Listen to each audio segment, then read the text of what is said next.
Welcome. In this video, we are going to talk about system software.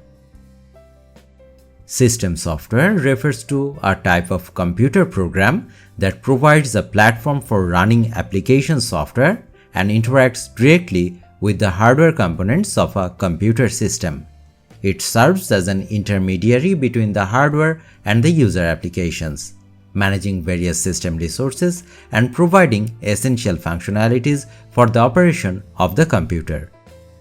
Let's discuss some key components of system software, starting with operating system.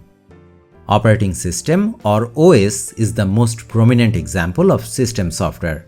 An operating system manages computer hardware and software resources, provides services for computer programs, and acts as an intermediary between users and the computer hardware.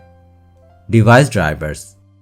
These are specialized programs that allow the operating system to communicate with hardware devices such as printers, graphics cards, and storage devices. Device drivers facilitate the interaction between the operating system and peripheral devices by translating commands from the operating system into specific actions for the hardware. Utilities.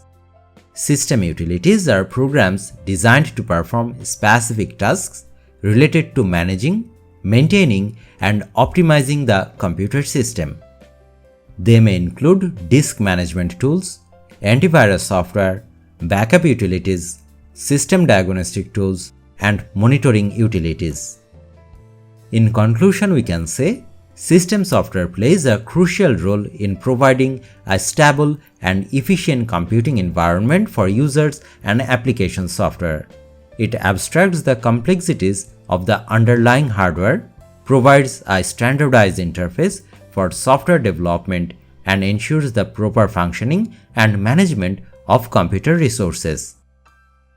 So, that's all for this lesson. Share your thoughts in the comment section. Thank you.